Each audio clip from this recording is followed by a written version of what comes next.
कुठलाही ऋतू असो, कुठलाही दिवस असो, चटपटीत खमंग खायला सगळ्यांना आवडतो। आज आपण दाल पकवान कसं करायचं ते पाहणार आहोत।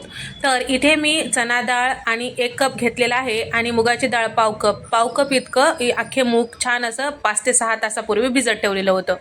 कुकरमध्ये टाकून घ्यायचं, पुरेसं पाणी टाकायचं, खडे मसाले, तूप, हळद, मीठ टाकून झाकण लावून 3 शिट्ट्या कमी गॅसवर करायचं।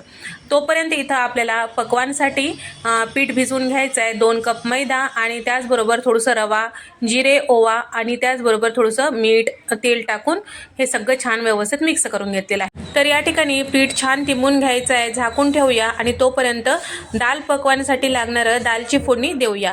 तर इथे दाल छान शिजल्या गेलेला आहे। कढईमध्ये आपल्याला तेल टाकून घ्यायचं आहे, जिरे, मोहरी आणि बारीक चिरलेला टोमॅटो, कढीपत्ता, कोथिंबीर छान परतून घ्यायचं। पावडर मसाल्यांमध्ये धने पावडर, जिरे पावडर, हळद आणि बेडगी मिरची पावडर, गरम मसाला, रेग्युलरची मिरची पावडर टाकून घेतलेलं आहे। तयार करून घेतलेलं दाल यामध्ये टाकायचं आणि त्याचबरोबर कसुरी मेथी टाकून घ्यायचं, थोडंसं शिजवून घ्यायचं। त्यानंतर एका पातेल्यामध्ये काढून घेतलेलं आहे। सगळे पावडर मसाले, चाट मसाला, आमचूर पावडर वरतून टाकून घ्यायचं। तडका देण्यासाठी तूप गरम करून घेतलेलं आहे, हिंग ठेचून घेतलेलं, लसण, बेडगी मिरची पावडर, लाल सुक्या मिरच्या, हे तडका आता वरतून टाकायचं, थोडंसं कोथिंबीर टाकायचं। इथे आपला दाल तयार झालेला आहे।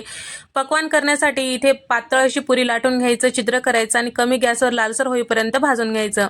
तर दाल आणि पकवान दोन्ही तयार झालेलं आहे आणि आता हे नुसतं दाल पकवान सर्व करत नाही, तर यासोबत हिरवी चटणी, चिंचेची चटणी, शेव आणि त्याचबरोबर बारीक चिरलेला कांदा आणि तसेच डाळिंबाचे दाणे, इथे हे सगळं मी घेतलेलं आहे।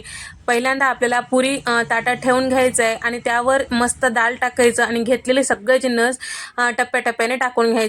तर तुम्हाला हा व्हिडिओ कसा वाटला नक्की कमेंट करून सांगा। व्हिडिओ आवडल्यास लाईक करा।